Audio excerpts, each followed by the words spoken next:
We both had second jobs, didn't we, Joe? We had second jobs to keep the money coming in. I can remember when I first got a mortgage, I had to have 4 jobs, not 2, seriously. Yeah. Remember the old Savoy, Kings Norton? Oh, Do you remember the story where the manager got caught fiddling? And they took him to court. And when the judge found out what he was earning, he dismissed the case. He says, "What you're earning, I don't blame you for fiddling." Just dismissed the case. That's one thing about cinemas, you know, they don't do it for the money. They do it for the love of the job. And every cinema has its character, whether it's in the projection box or in the kiosk or in the pay desk or an usherette. They are all characters, and it's a little family. Yeah, it's amazing the time the staff did spend in these cinemas. We used to do all-night shows, hadn't we? Yeah, Oh, late shows, yes.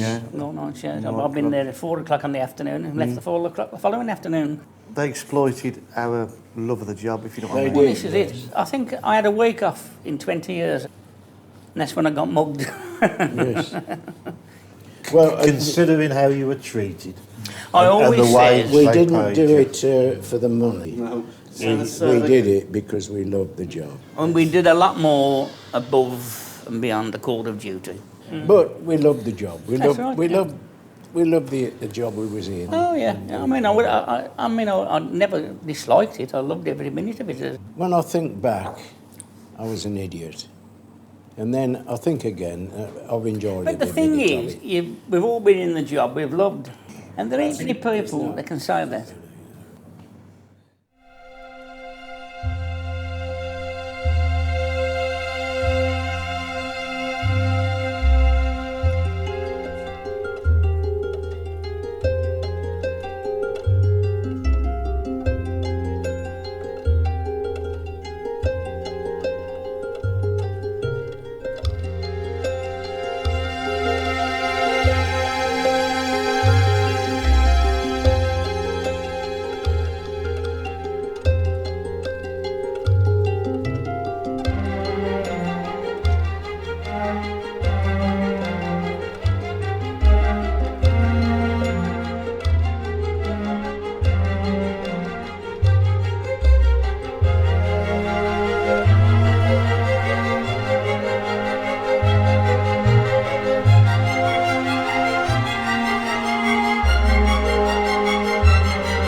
Simon, Hello there.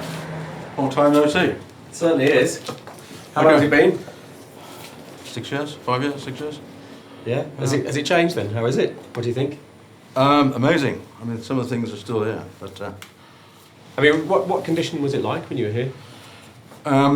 flea pit was a sort of next grade above what it used to be like. It aspired to be a flea pit. Yeah, I mean, it's pretty different now, I guess. Very, very, yeah. Same layout, but smart. Do you want to come and have a look around? I certainly do. Come on then. Yeah, let's go. Great.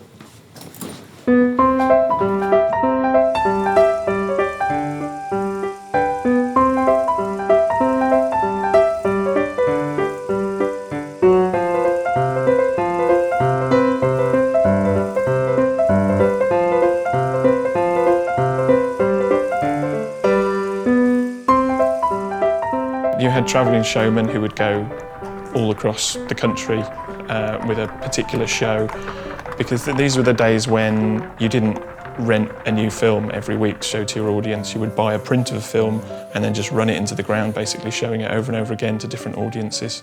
It was a vagrant art form. You could find it in fairgrounds, in a canvas booth, alongside a waltzer and a carousel. You could find it in an empty shop unit on the high street. These kind of things called penny gaffs, where people would just take over a space temporarily. Incredibly hazardous conditions. Was there a risk associated with having the projector and the audience in the same room at the same time? Yeah, given that all the films were using nitrate, it was a highly flammable substance. It was incredibly risky. The Cinematograph Act, which came in 1909, was a response to this litany of disasters that was going on, like projectors catching fire and overcrowded buildings and temporary venues with no fire exits. And it obviously had a huge impact for the travelling showman. It was no longer possible just to set up a film show ad hoc. What do you know about this cinema before 1909? I understand that it was a cab depot originally, then became a motor garage, and then in late 1909 the plans were first laid for converting the building into a cinema. One of the very first cinemas that would have been built pursuant to the regulations.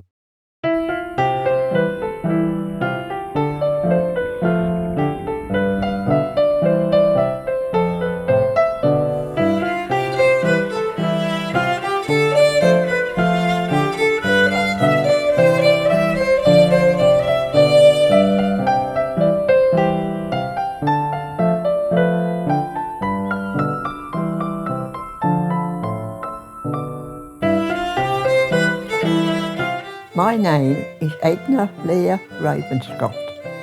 I was born on 19th of March 1911. What's the first time that you can remember going to a cinema? When I was about 6.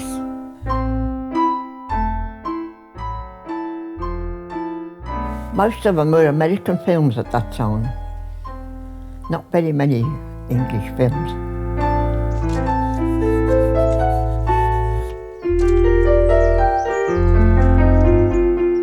Two reels.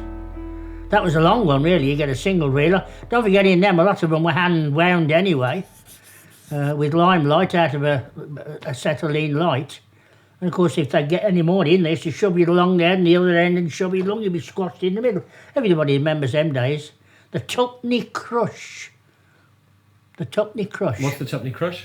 Well, get as many as you can.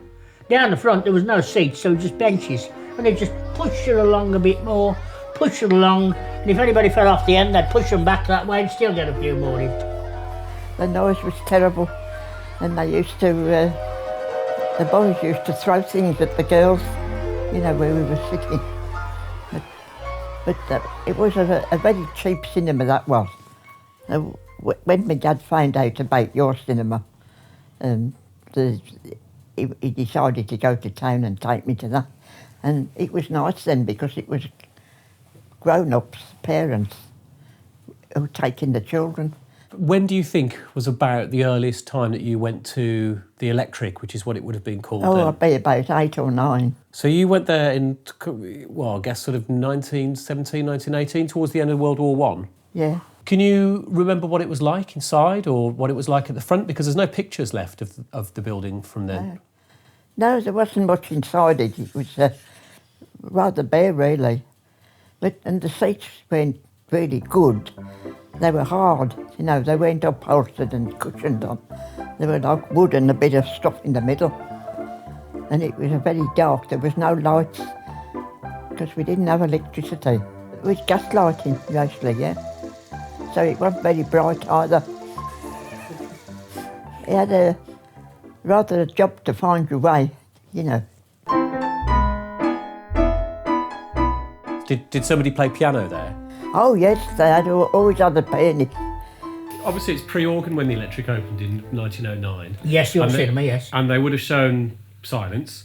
So what would have been the accompaniment back then? Definitely a piano, possibly a little three-piece. Somebody on the drums, somebody scraping away on the violin, doubling up on trumpet, and of course the piano. You could always get a good storm effect on the piano by taking the bottom back and kicking the strings. When Dixon used to do that.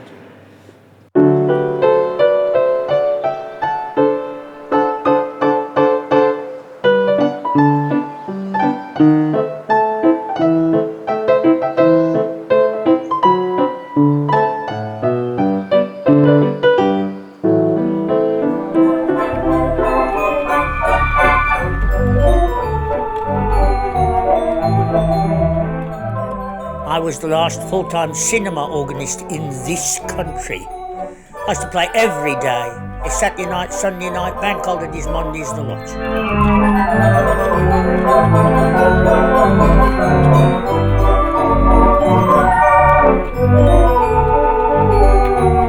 And of course this one is very good. It changes colour, very nice.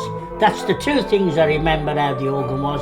Not if it's any good or how bad it sounded, if it changed colour and it went up and down. That's the bit everybody remembers. Even if it never went up and down, they always remembered it going up and down. I like to inject a little humour in them, so bangs and crashes were always accompanied. Put your elbow on the keyboard or kick the bottom, things like that to inject a little humour, because after all it is entertainment. Saturday night and Sunday morning I really like. I remember one of the charrettes at the Gaiety, she was a Catholic, and the priest told them that they must not see that film. Saturday night, Sunday morning? Yeah, you must not go and see that film. Of course, they were all there. We did a bomb with it. You're talking about priests, and this is gospel truth, this is. I'm a Catholic, and when I was a young lad, I thought, I'm going to be an altar boy. And there was one reason, and one reason only, why I was going to be an altar boy. Because the priests used to take you every month to the Odeon to watch a film. That was the only reason I was an altar boy. Gospel truth, that is. And the sip of the older. Well, that's just the story here, Phil.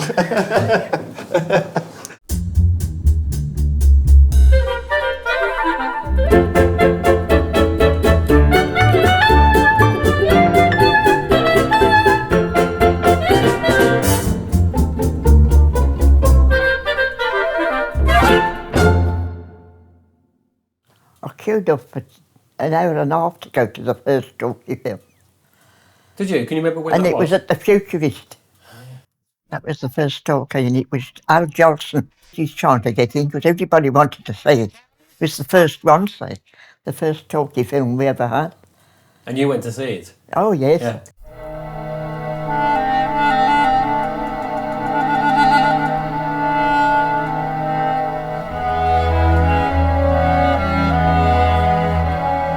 My name's Jason Cohen and I'm the great-grandson of Joseph Cohen. Joseph Cohen owned the cinema back in 1931, but he didn't actually open it until 1937. He was also involved in the property markets and he purchased all sorts of different properties throughout his time working as a solicitor, and that gave him the funds that he could use to start dabbling in the cinema industry. He treated everything like a big family. You worked as a team and as a family team. He'd have a cup of tea with you. Really? Yeah. I mean, it's quite impressive considering he had 50 cinemas. Oh, yes, he was all over the place. Liverpool, Manchester, London, Glasgow, everywhere.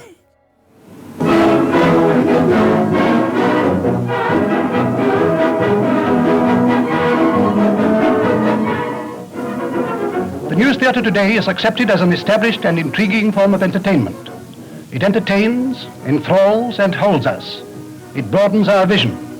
It has done a great deal to break down our inherent insularity. It has introduced to us all the leading world personalities of contemporary times who appear before us as vivid people instead of somewhat abstract, vague beings. Reality is the essence of entertainment.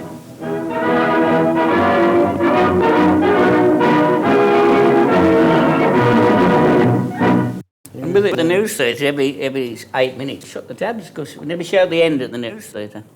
No. I mean, all show the title, certificate was cut out, and the credits were cut out of all the stuff, and put back in Saturday night. Well, at the Regal Leamington, we used to share the news with the Clifton, so we used to go over on the bike.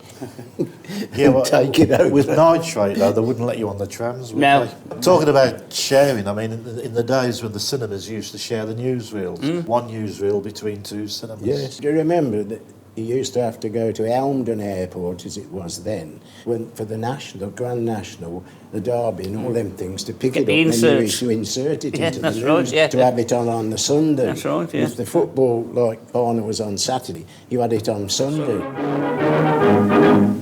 I have an idea it was the Pathé news that was shown here. And that I used to enjoy because I always found, shall we say, the British movie tone news, which I think, very, hello Roger, hello Charles, as opposed to the Pathé, which I think had a little more edge. Comfort, courtesy and good cheer are available inside for the leisure hour, whilst the artistic neon lighting at night time adds another bright spot to the thoroughfares of Birmingham.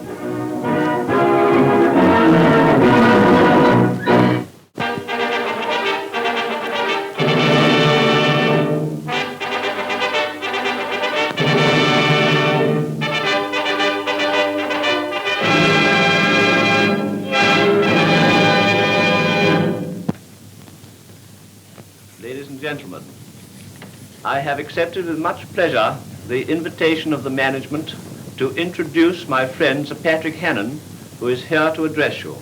With my own deep interest in the cinema, I can well imagine that it must be refreshing at times to be spared the ordeal of the featured film of the ordinary cinema and to be entertained for an hour with short, pithy items depicting current events, the ever-popular Disney cartoons, pictures of travel, and so on. In this way, we are both instructed and entertained, and kept in touch with all the most important daily occurrences. On with the show.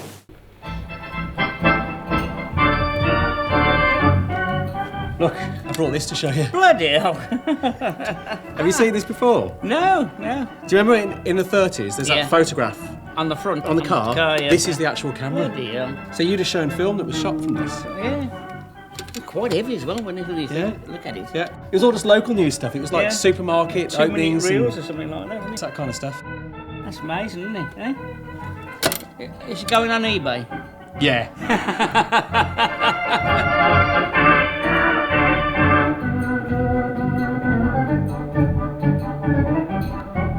Well, the old doorman used to be in uniform with the braid and all that. It used to be like a maroon outfit with gold braiding all round and on the hats and all that. And he used to be standing on the front shouting that the shows every hour and trying to get people in, basically. It was like a bit of a circus act at the front, quite honest. Mainly, people used to go there if they were waiting for a train, if they were early, they were spending out in there, or a coach.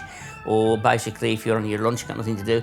Or sometimes you get the drunks in there, go in there and sleep it off for an hour. Pay the sixpence or whatever it was in them days and fall asleep. Somewhere to go where the missus isn't going to tell you. That's what. right, yeah. And it could be a bit rough in there sometimes, although it was a cartoon and news theatre. They've been known to have a few fights in there with the local. Really? Oh, yeah. Oh, well, I mean, you give the managers a due, though, in those days they had trouble with yobs. Every Sunday night we used to have the gospel line mobbing and some other mob, I forget where they come from. And they'd watch the film, they'd play up sometimes. But when they got outside, they'd have a massive punch up on the bleeding car park. Everyone thinks all this loud behaviour is something new. It happened there. In fact, I say it was worse sometimes then than it is now. It just wasn't reported as often as it is now. There was only one solution for the yobs, throw them out, and you can't That's right. do that today. With Phil. I've still got the Well, marks I've there. been there drinking. I've been drinking with Phil. People come up to him and says, "Do you remember me?" And you chuck my head and you think, "Oh, but here we go." So was it television that killed off the news in the end? Yeah, it was really, because they were on hands with it all the time. They could be there, but we had to wait a day or so. If they did something like the Grand National, they used to send us a clip of 2 minutes and we'd join it in at the end of the newsreel, anything special like that. If somebody died, how long would it take before you actually got it on the screen? Probably just over a day. They'd work through the night and bring it to us the next morning. It wasn't exactly rolling 24-hour news, was it? No, or if somebody was ill by the time we got it, sometimes they died.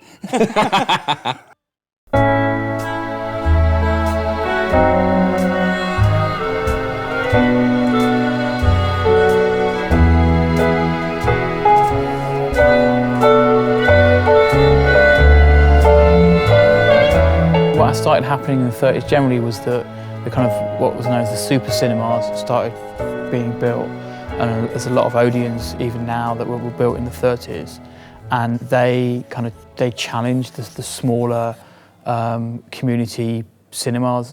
I don't understand this. You guys work for ABC, you always looked on Odeon as like... I think Odeon looked on us like it as well. No. They did, I think, yes. Well, the Odeon News Street, it was Paramount. Paramount, that was, yeah. Yeah, yes, Paramount.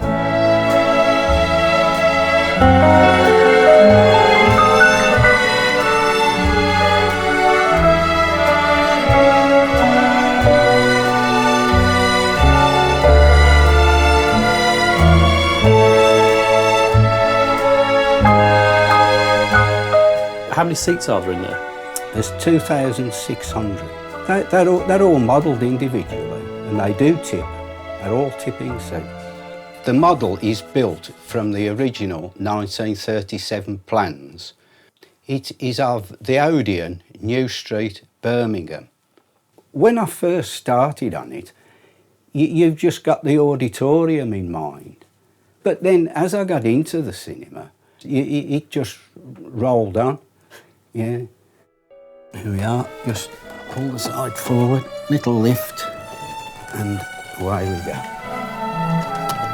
There's taps, wash basins, toilets. The bricks have all been applied individually. There are approximately 930,000 bricks, just short of 1 million. I decided to do it because I'd always, from a young lad, been interested in cinema architecture. If the film was rather boring, I could get interest from looking around the auditorium at the marvellous plasterwork and general designs. They just fascinated me. As a young lad, I would build cardboard cinemas out of shoeboxes and bits and pieces. You didn't work in the cinema business for a living then? No, not at all. I worked in the jewellery trade. I was a diamond mounter. And this helped me make a lot of the parts that are involved in the model. So how long did it take to build in total? Well, it took approximately 20 years. What was the Odeon like inside? Oh, it was lovely. It was lovely. We thought it was absolutely marvellous because it was a lovely cinema.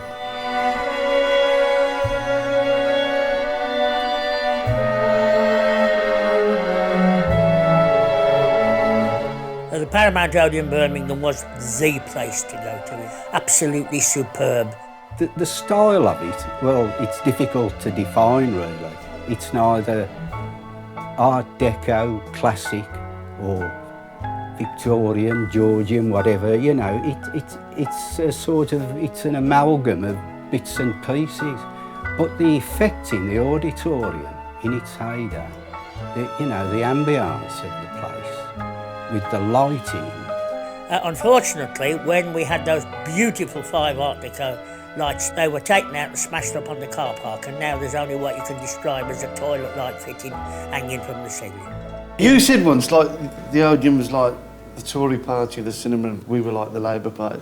I think the What started that in this area was the Odeons were proper purpose-built Odeons. Yeah. And ABC... They were bought off different things. There were a lot of dumps. Basically, it's envy, isn't it? To be honest. Is the model finished? It is. It's finished to a sort of 99%, really. One can go over it and think, oh, yes, I could do some bits in there, or, you know, bits of detail. Have you ever thought about having it displayed anywhere, in a museum or anything like that? This is difficult because, due to the size it is not easy to dismantle and reassemble. I mean, I'm sadly coming to the end of my time, and it would be nice to know that it could go somewhere.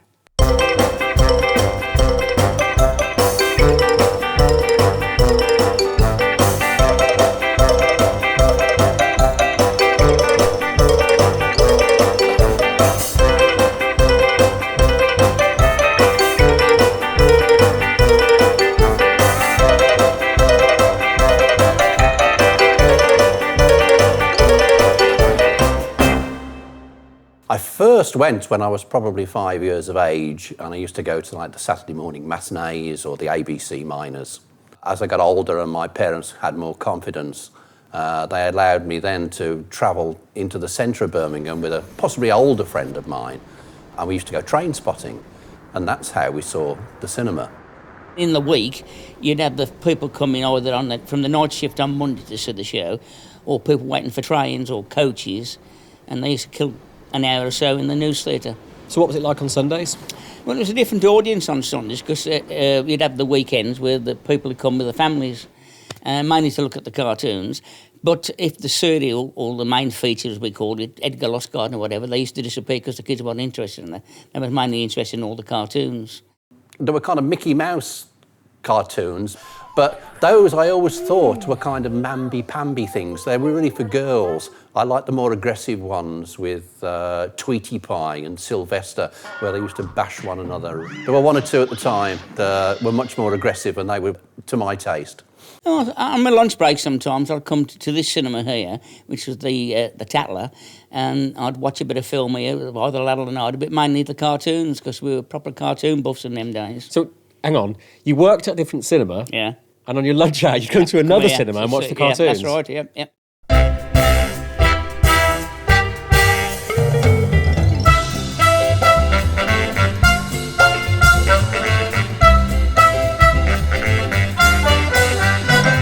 I remember years ago they used to come around and say, would you like a job in television? It's starting. No, never take off that television. Never take off that. You'd have earned a blooming fortune. Yeah, I would. Well, when I left the Gaiety in '59, take-home pay was £12.50 a week. Yeah. Went to television, taking home 27. There you are. That's it. Big jump, yeah. Big jump. There's a lost generation of film goers. I mean, my age group, when they got married, you stopped going to the cinema, you got colour television.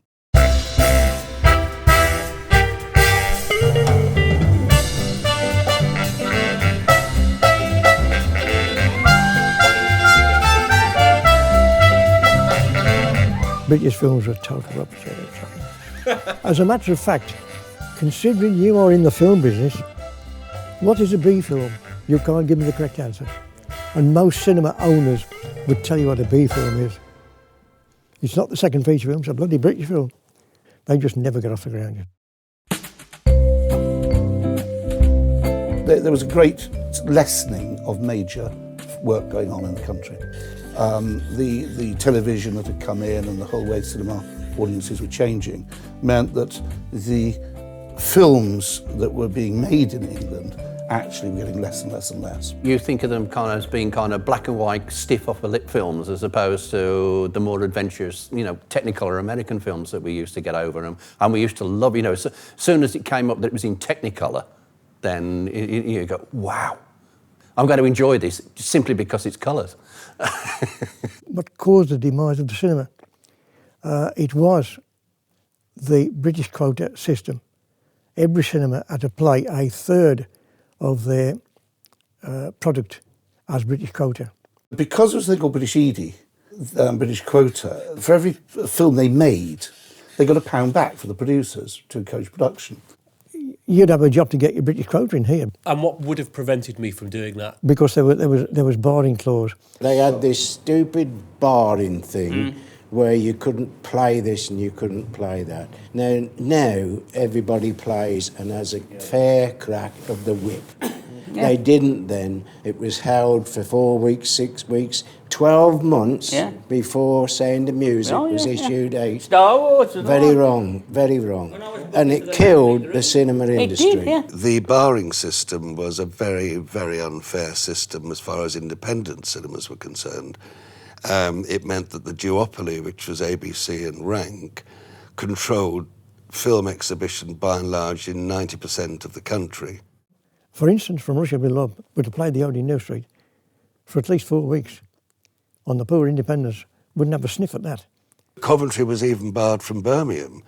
The Odeon in Birmingham barred the Odeon Coventry, which was a nonsense, 20-odd miles away. Nobody was going to go to Birmingham. But Rank actually put up a 3-month bar on Star Wars, and we were unable to show it until Easter after the Christmas release. And that was the basis of my argument when we took the complaint of the independent sector to the Department of Trade and Industry for them to sit and investigate the film exhibition.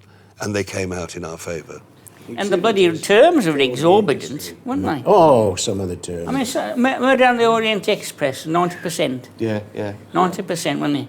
And I think The Exorcist won far off. The first week of Greece at the Norton was 95%. Yeah. Oh, yeah. 95%. Yeah. 95% of the takings. Now, how can anybody exist on takings like this? There was great difficulty in an independent cinema finding a film suitable for them, or they would have to pick up the dregs, as we called it, after the circuits had finished with them. 1984 was the worst year, 50 million admissions. And I know, although I was sort of reasonably minor in the film business as far as exhibition was concerned, I do know that the film exhibitors and the distributors especially were talking about possibly even closing down Wardour Street and moving to Paris to cut out the UK operation altogether. Because the audiences went down, they did not know what films to make at all. So, okay, they started making sex films and they took off. They did well.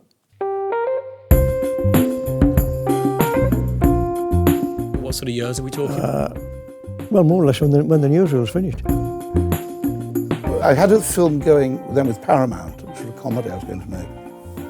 And it coincided, it had the green light, was due to go ahead, and coincided with the complete withdrawal of all the American major studios productions over here. And that left an enormous gap, because there was basically no British film industry anymore. In the 70s and 60s, entertainment didn't actually feature very frequently, certainly in UK producers' minds. People like myself and people who've been working in the mainstream British cinema had nowhere to go for investment. There was just nothing. And what had been going on underneath all this was a movement which were the sex films. These actually were about the only people who were then starting to make films. Bloody debt collectors, I'll sue them, that's what I'll do, sue them. Hello, young house, how are you getting on? Hello, darling.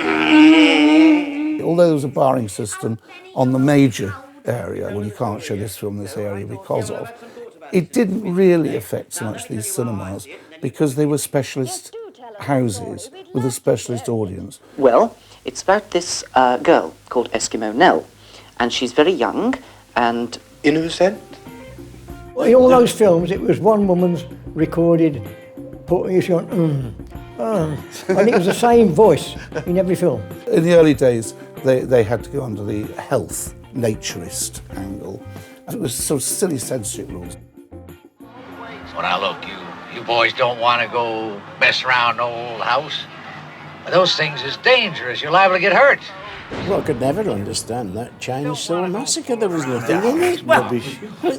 Total rubbish. That was a load of rubbish. After the councillors come and watch the bloody thing, we had him in the office and give him tea and biscuits. I couldn't understand it. And I said, well, what's the verdict? And the one said, oh, I can't see any problem with it.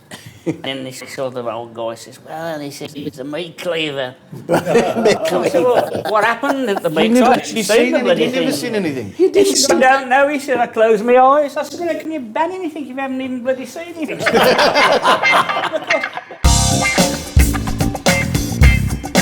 You'd see it advertised as you went past. There'd be a board that said, shall we say, Scandinavian lovelies in the snow and weird titles like that.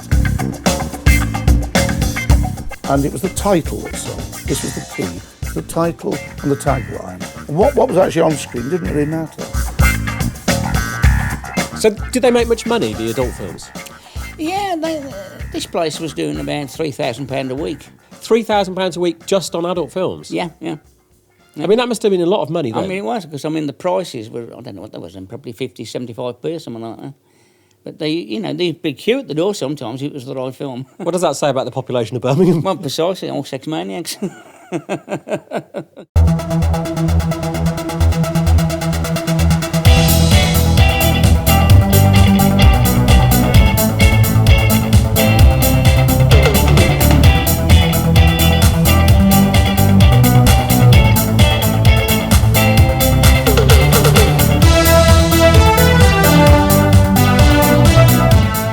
Started to dispose of some of their theatres, and they had spent a considerable amount of money on the Cannon 1 and 2 in Station Street in Birmingham, and I was offered it. So I took it over on a lease and called it the Tivoli. We did okay with it, actually. We ran adult films downstairs and mainstream popular films upstairs. And sometimes I'd only play adult films downstairs in the afternoon, and then we'd have family films at night as well. It was a means to an end. I had to have some sort of income. It amazed me one day walking past the electric, and on the right-hand side they had a poster up for bed knobs and broomsticks, and on the left-hand side they had a poster up for She Lost a Naughty Nickel. Well, who's going to bring a kid in to see bed knobs and broomsticks when they're advertising that on the other side? Was there an issue with showing adult films and family films at the same time in the same cinema? Was there a perception that it was a dirty man's cinema and therefore the families didn't want to go? I think it did to begin with. That's why we didn't continue running adult films in the evening, which meant there was no possible risk of any embarrassment. I grew up in Bristol, and there were two cinemas I went to as a kind of a child, maybe under the age of 10. One was the Concorde, and one was the Gaumont. And it became almost an ordeal to go there, to be honest. We went to see the, kind of the matinees or whatever, and it was just grim. Things were dirty. 1 out of 3 light bulbs hadn't been replaced. And it was, it just became more of an ordeal than an enjoyment, to be honest.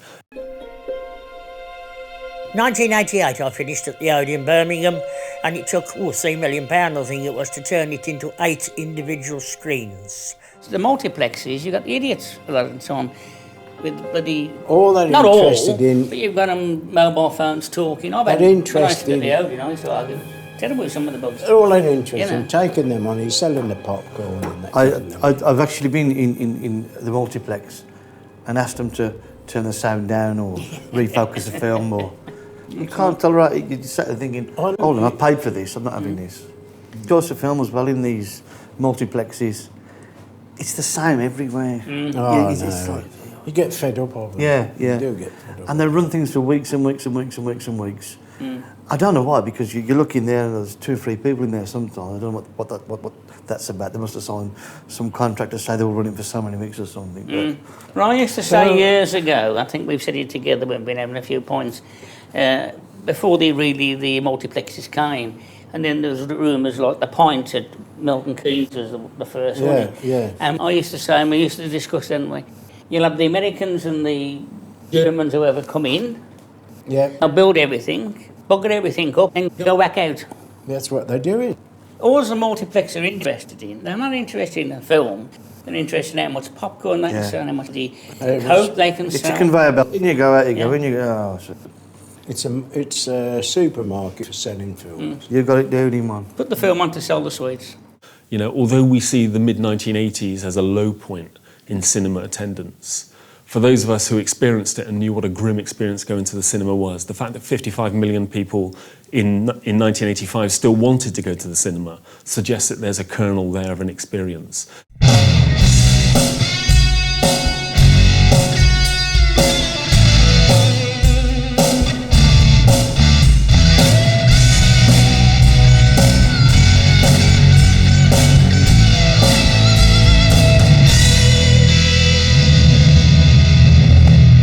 Barry Jacobs I'd known for many years with his film distribution company in London, and I dealt with him in business, and he was badgering me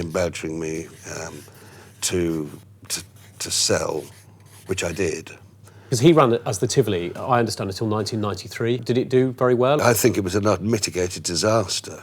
He put a lot of his own programmes in because he moved his film library, because Eagle Films was his. And the secret of anybody running a cinema is you don't put the films on that you want to see, you want to put the films on that people want to pay to come in and see. When I was there, when Barry Jacobs had it, oh, God. He used to show them, like, soft porn things, Eskimo and all that stuff, was it? Well, he owned it. Well, he made the film, well, he financed it, didn't he? He was the executive producer to it. And you could walk in there, there'd be like 4 or 5 people in the auditorium, and think, what am I doing? What am I wasting my time here for? He would go to Cannes, although I think towards the end of his time, things got extremely difficult for him. He always seemed to have money. I think that was the infuriating thing. Despite the fact he owed you some. Yes. It would be, I'll take you out for something to eat. And I think, well, you know, I'd much rather have a little bit off the top, please. I'll have some more money back. Yes.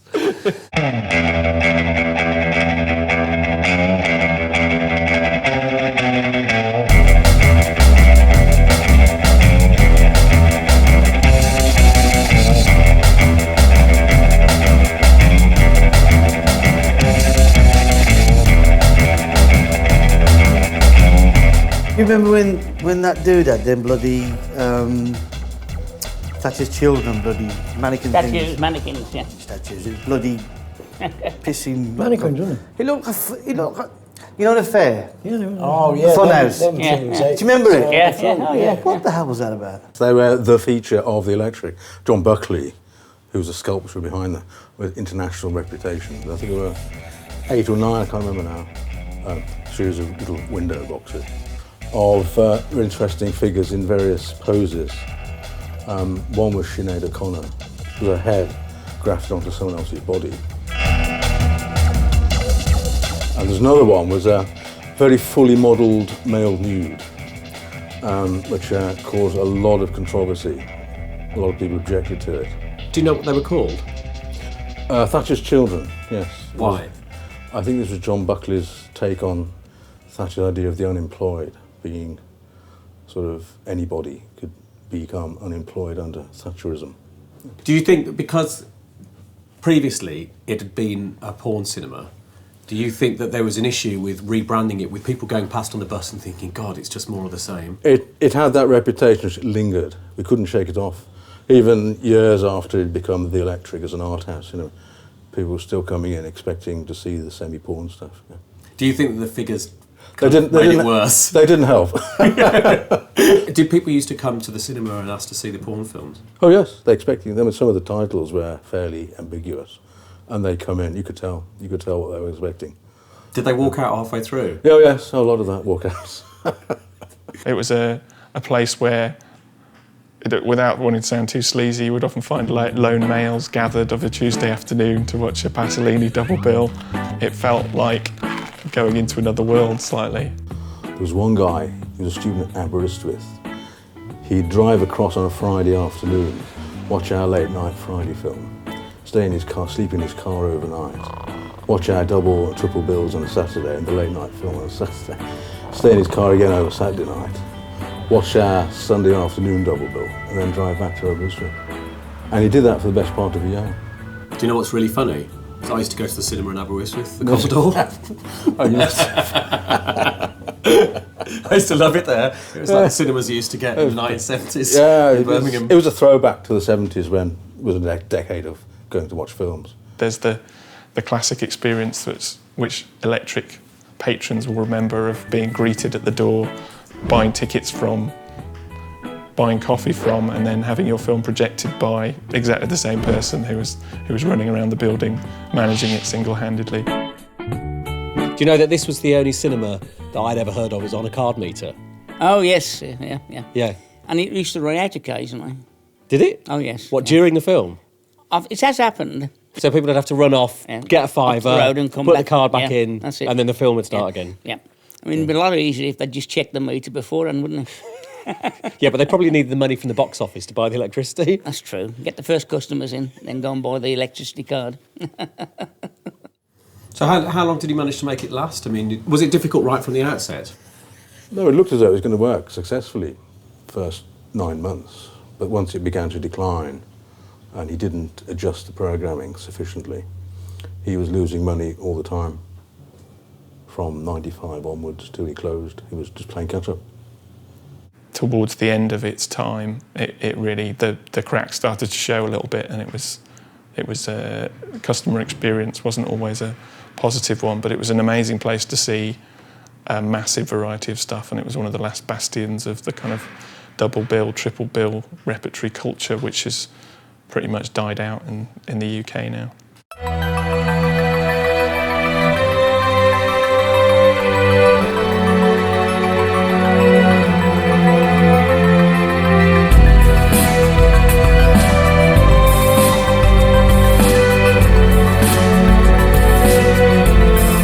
Remember when we first arrived? Oh, yes, what a mess.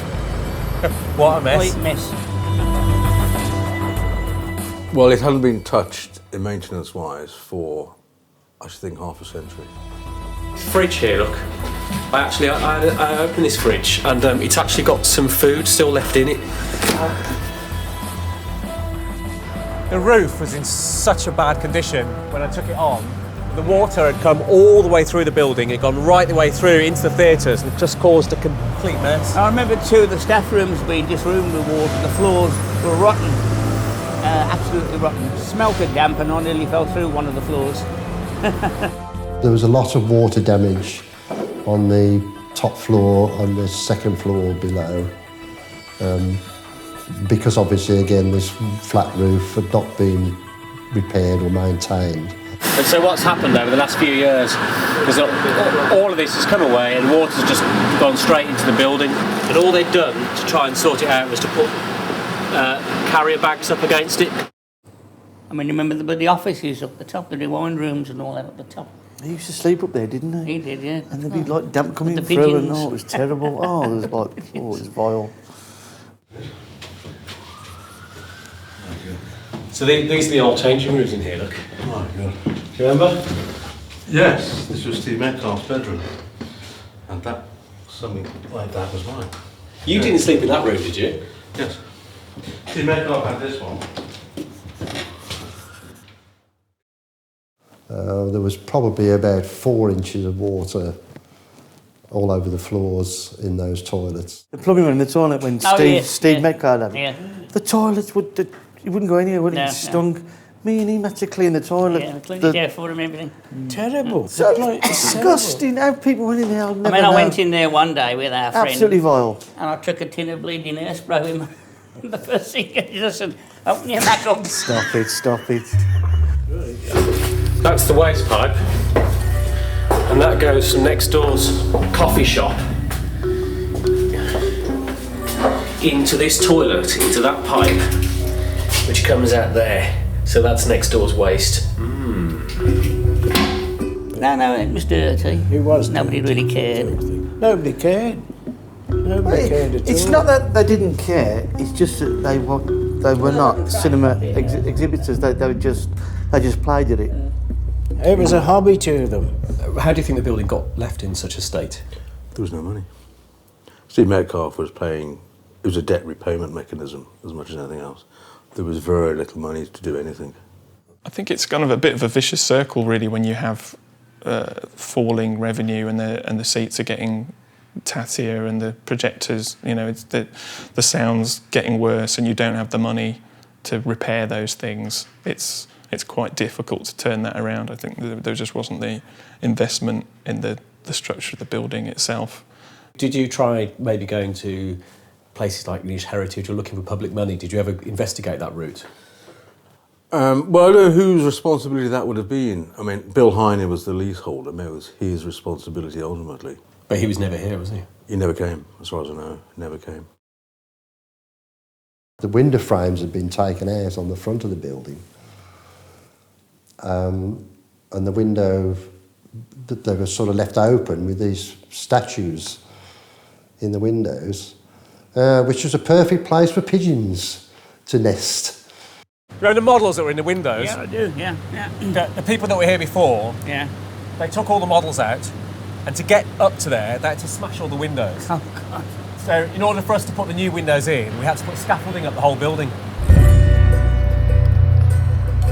The red mosaics on the front of the building. Yeah, I remember that. All those little red mosaics. Yeah. Well, originally, we were going to keep those and just replace the windows. Yeah. But when the scaffolders turned up, they smashed massive holes in the front.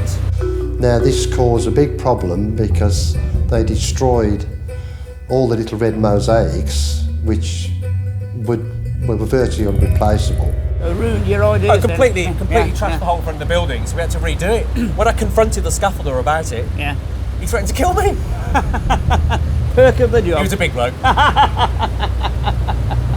So in the end, I had to break off every single tile, and we had to do it individually because they just wouldn't come off. It was an absolute nightmare. And I remember going on one Sunday morning, Thomas had started taking these red mosaics, and the pavement and the road were actually covered in red mosaics. I calculated it took 25 man working days to do the whole lot. Bloody hell.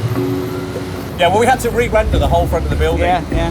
And in the end, it put our opening date back by 5 weeks. It nearly bankrupted me. Yeah, I remember that. Yeah. Oh, I knew we were going to definitely open when you said you wanted to open the cinema, because of the fact that people were willing to work 7 days a week towards the end to really get it finished, so it was openable. People were willing to just really work hard to get this thing off the ground.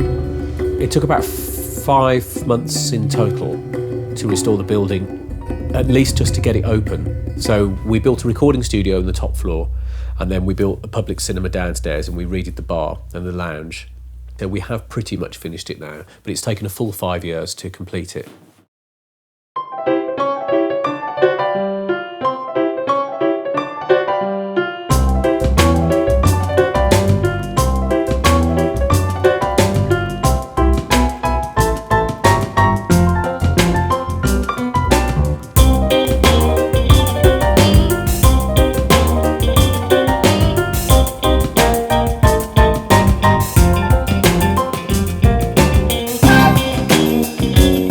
We're in the projection booth in Screen 1.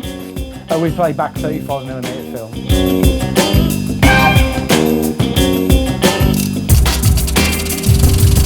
Basic principle of film applies with 35mm. It's just a frame-by-frame image projected by light onto a screen at 24 frames a second. Can you put a film on and show me how it works? Sure. No, I'll base up.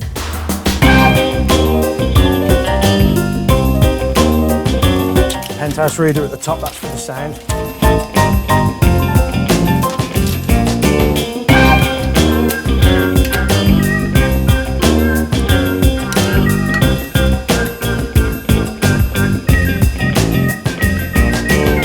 That's the film tower. So every time you do play a film, it goes from the top through the projector, takes up onto the bottom, and then when you're finished, you can just rewind straight back to the top and then off you go again.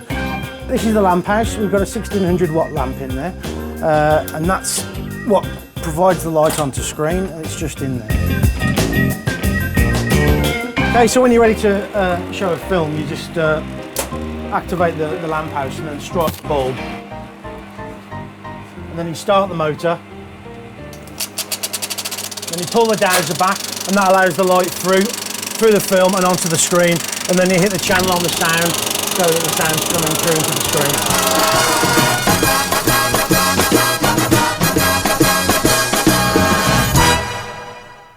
Do you think that all cinemas will and need to go digital? I'm guessing that they are in such a hurry to see it happen. Yeah, I think it'll all have to be digital in the end. All cinemas will go digital because in a few years' time, film product just won't be available on 35mm, so I think it's essential. The plain facts are now, it's superior to film. Oh yeah, I loved it. It sounds a lot better. When you listen it's to a lot it and easier to put on. Yeah. They are the facts. I as never much as I dislike I'd it. hear you say that. I know that, but it's. I still think. Years ago, I wouldn't have said that, but I've said it now. Remember when we played South Pacific, Surrounds which is me. the first one we played, and that was bloody marvellous, wasn't it? Oh yes. And everything was there like it was in 70mm, the absolutely introduction, amazing. the overture, and everything. And it was bloody marvellous, and the picture quality. It is the future. Oh, definitely. It's yeah. not as we know it.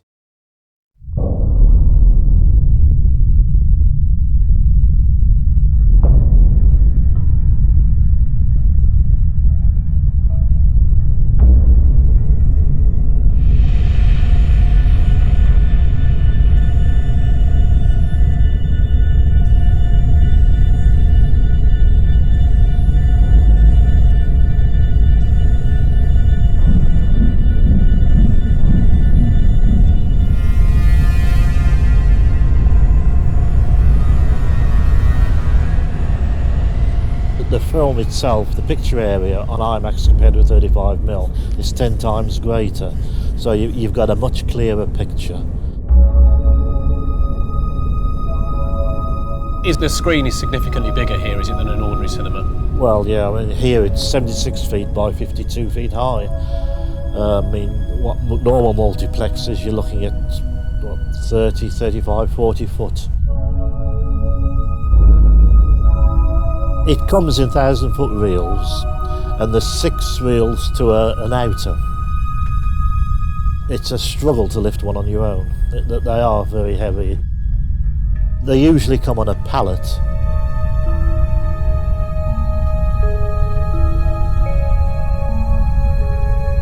They're flown in from LA, where they're printed.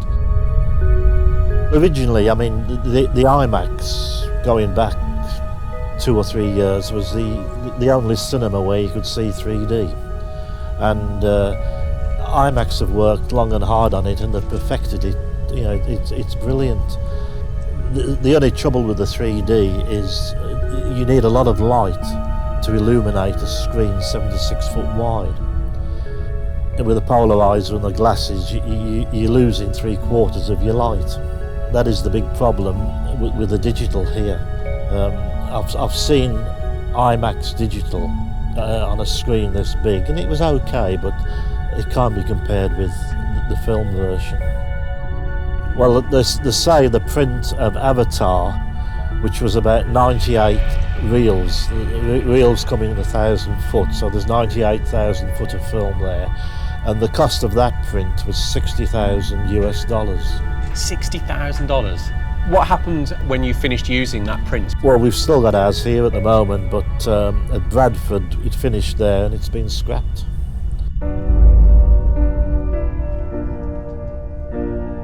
The problem with the 1570 prints for this theatre is the cost, and the film companies are not going to keep producing them at $60,000 a print, so they'll dry up eventually, probably sooner than later.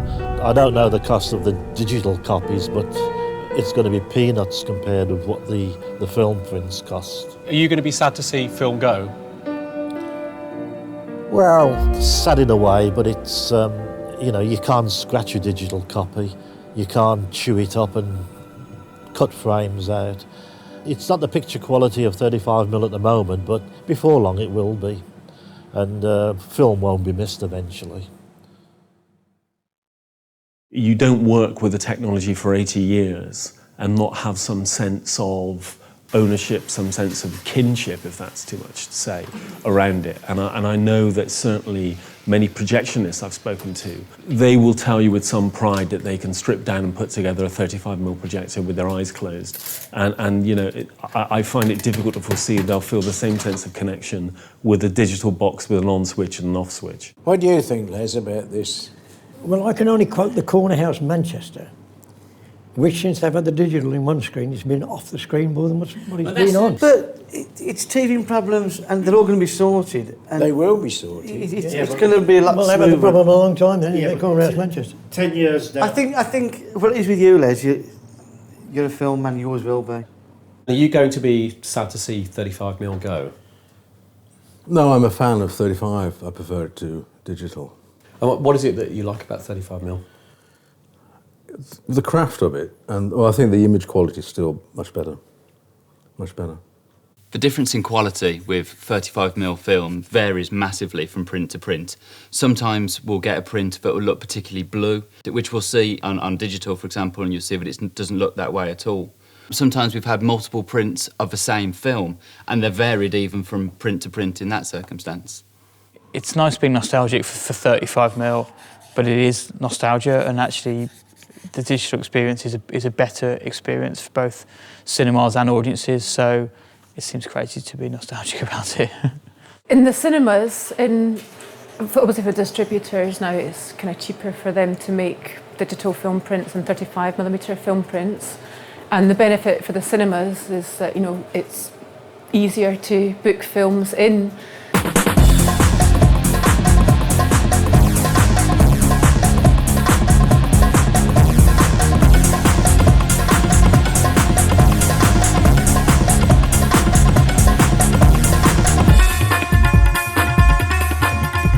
This is a hard drive for the digital screen in screen 2, and basically they come in this big yellow box which is really hard to open. The digital projector works the same as a computer. So you upload the film from the hard drive to our server. You just go to playback, put a film on, press a button, film comes up. Look in the cinemas in the old days, projectors were still 40 years after they were put in. Now, what's going to happen to these digital projectors 10 years down the line? But that's all right for the likes of Cineworld and Odeon, who can afford them. But what about the independents? We had very little trouble when you look Again, at now, it. it's teething problems. You keep saying teething problems all the time, but you didn't get teething problems with projectors, did you? Well, I'm sure you did when they were first brought out, and then they got better and better and got more. You didn't. I mean, punch up in a minute.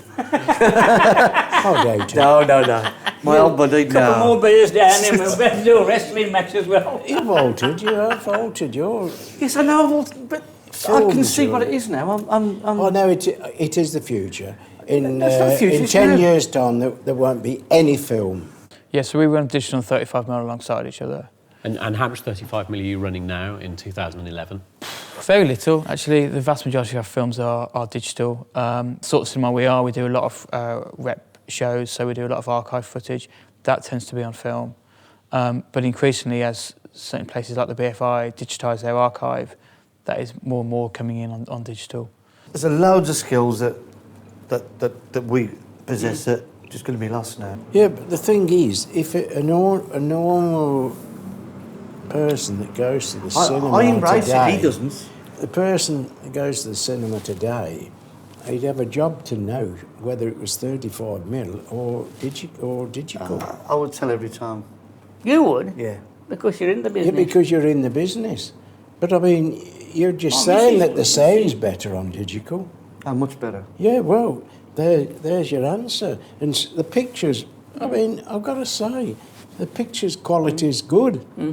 What seems to be emerging is that the traditional role of the projectionist will change, and my sense is that what you'll be looking at is someone who is differently but equally skilled. And certainly some of those who've been at the kind of the hard edge of the move to digitisation, projectionists who often say that they were quite resistant to digitisation initially, they will say that they've had their eyes open to the benefits of digitisation, but they've not lost the core values they had as a projectionist. Our projectionist, our ex-projectionist, Peter Bailey, had worked here for 50 years. He retired last month. We were a bit worried that he wasn't going to adapt to digital because he doesn't use a computer, that he just wasn't going to get it, and he absolutely loved it. And the reason he loved it was that he could see the quality was better time after time, and that it was easier to operate. I think it's not a question of trashing the old skills and learning new ones. It's a transition. There's a different calibre of person doing it now. I mean, they are not used to doing all the skills and tasks that we had to do in the 50s and 60s. No, they're not. I mean, you know, you come in today and they'll just switch the video equipment on, download what they've got to download, They look at a lot of program it, and go away for the week. Here we've actually stopped calling them projectionists, we call them technicians, and we have a technical manager, because increasingly it's not about projecting a film, it's about hooking a satellite feed up to a piece of kit. It's about, you know, running a sound desk when we have live events.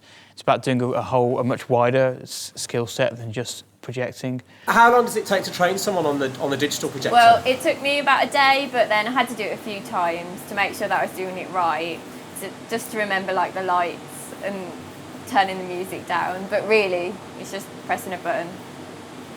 We have something like 770 sites across the UK.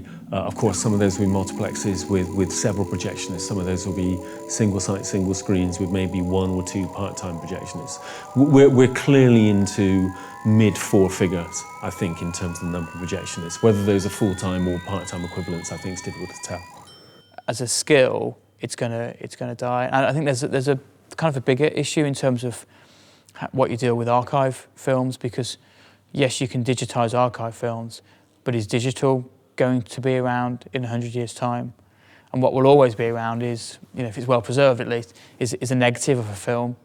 But you need somebody to understand what to do with that negative, how to lace that negative into a projector or into an editing machine so that you can watch it again or so that you can make a copy of it. If they start selling DVDs at the same time as they start the film release in cinemas, that will affect the cinemas big style, I think. I don't think it will affect the cinemas. Oh, I think it would, mate. It's a very small percentage. You like to I'd sooner watch it In the cinema? In the cinema. A lot of people who will A lot of people not like me, though, do they will still go to the cinema. Yes, but that's a very regardless. small. No, I don't think it would affect. It'll cut down numbers going to the cinema, no doubt about it. I doubt that very much. I don't think. I think it really might to would. start with, but I think the people that want to go out. People will stop in. I Will know still stop in, and they'll have the film sooner than the other. I understand, like, a guy takes his girlfriend, he'll take her the pictures, he'll take her for a drink. Of course I he understand will. that, but average Joe public will not go out of his way to go and see a film in the cinema if he can get it on DVD. You've come to see Back to the Future, and it's been on the television and it's out on DVD, but you still come to pay to see it at the cinema. Why is that? Just because I love it. I've got it on DVD, but just such a good film, and I love this cinema as well with the sofas and everything. So you've got the film on DVD? Yeah, but it's just exciting, isn't it? It's 25 years old. I much prefer seeing films at the cinema than I love DVDs as well, but going to the cinema is just the experience, getting out of the house. There is basically an almost kind of human response to cinema, the communal nature of cinema. Of course, it's about, you know, putting on a good show. It's about, you know, nice surroundings in which to see that film. But it's about the communal experience of, you know, experience a comedy or a thriller or any genre of film, actually, with other people, and to some extent reacting to their reactions to the film. Cinema will survive because people want a communal experience in the way that theatres survived. And if you give people a good enough offer, if you give them nice surroundings, if they're well looked after by the staff, if you're showing films in excellent presentation, that's something that they can't compete with at home no matter what they do. So I think people will always come. You're still going to get the man and wife or the man and girlfriend go for an outing. Yeah. Yeah, It's like a pub yeah. selling food, isn't it? Yeah. You are going to go as an outing. Yeah. So therefore, you'll still go to the theatre and you'll still go to the cinema. But And if the one generation stops going to the cinema, another generation will go.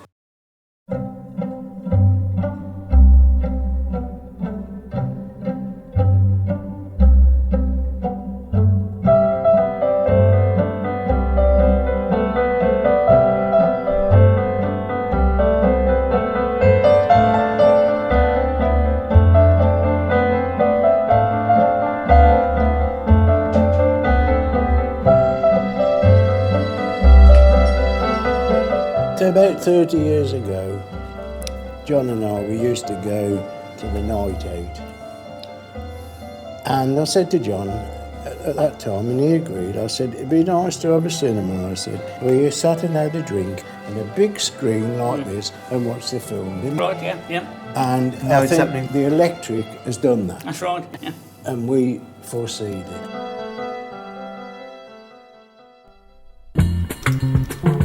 So there's three of us that collaborate with the programme. There's myself, there's yourself obviously, and then there's Joe Blair, who works for City Screen in London. We choose the films by going out to screenings and keeping up to date with what's coming out, and most importantly, getting to know the audiences. How much do the films cost? It varies from film to film. You negotiate a box office split, a percentage split with every distributor. The percentage will drop gradually, kind of week by week, as the film carries on. So Monday morning is holdover day, which is very busy. Everyone in the industry will be looking at what's called the screen averages, the average take for a film for that 3-day figure. You get together all your information and then you're going back to distributors and normally discussing, but sometimes arguing, because obviously they want their films to stay on and sometimes there's not enough demand for them, there's not enough of an audience. People are normally quite exhausted by the end of the day.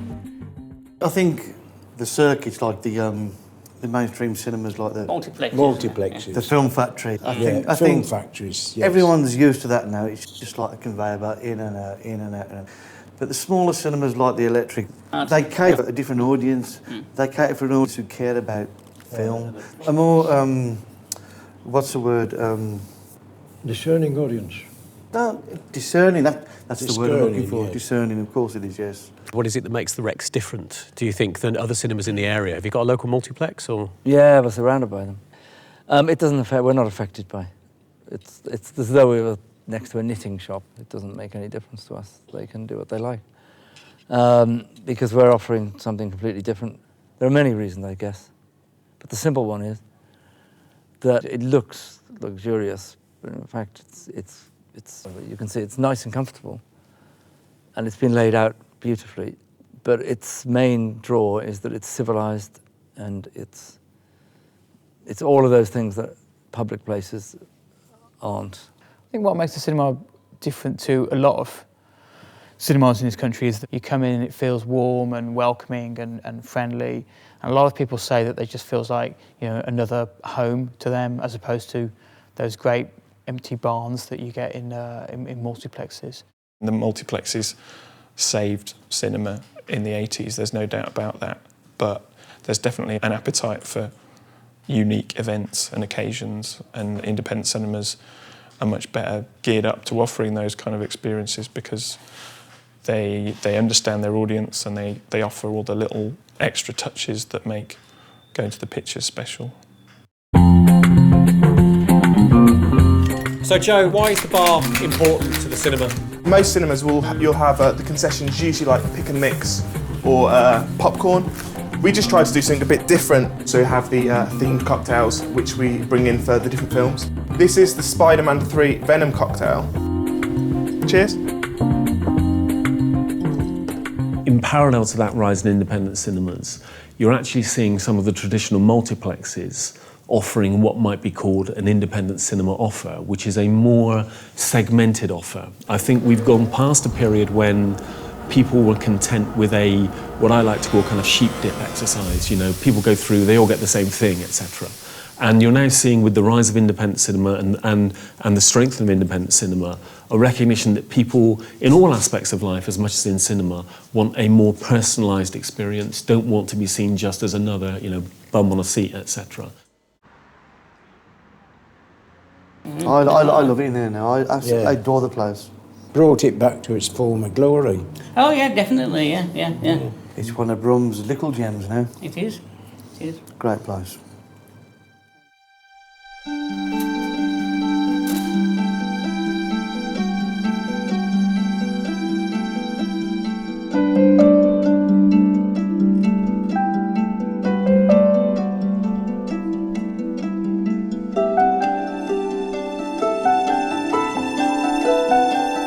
The electric's unusual because it's been every different type of cinema over the last 100 years. If you think about all the different cinemas that you could possibly have, news, cartoons... Yeah, this is sex films, silent films. silent films, yeah. Yeah, I mean, the electric's been the lot. The light, it has. But, you know, I mean, it's typical of a British cinema in a sense, but to have a little bit of everything is what makes it unusual. That's right, yeah, it's true.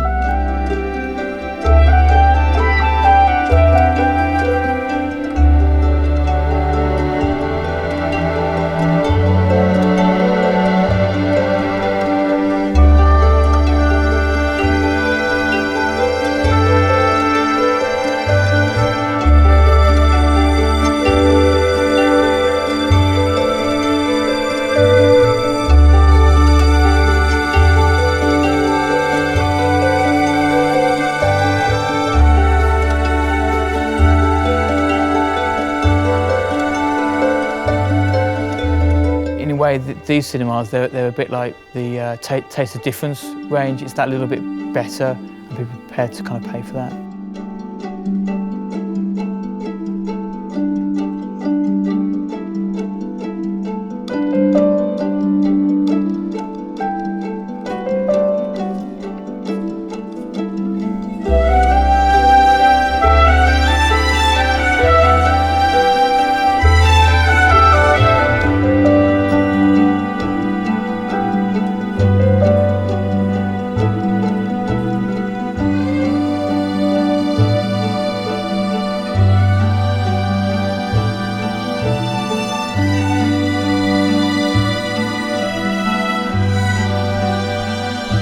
That's one thing about cinemas, you know, they don't do it for the money. They do it for the love of the job. And every cinema has its character, whether it's in the projection box or in the kiosk or in the pay desk or an usherette. They are all characters and it's a little family.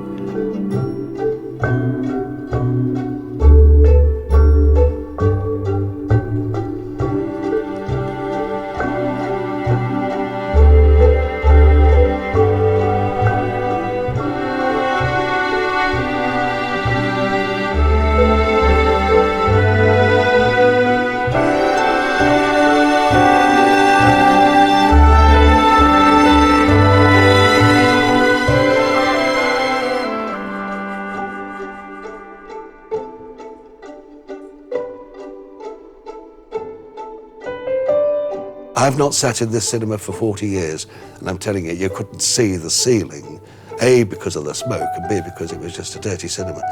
And I think it's wonderful what can be done, and I just hope that people wake up to the fact that the buildings are there, and if they're not careful, they won't be there very much longer because they'll fall down. They need to be used. There are no rules. You won't see a notice up saying no smoking or no this or no that. I don't want that. I don't want people surrounded by that stuff as they are every day. But they should come to a place like this just to be treated very well in beautiful circumstances, and the rest of the world is outside.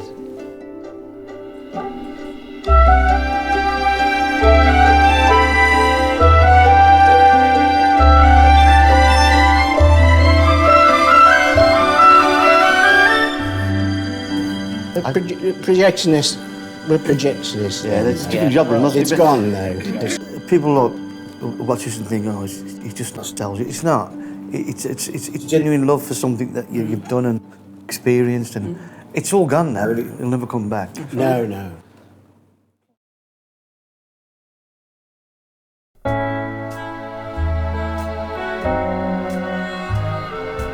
Thank you.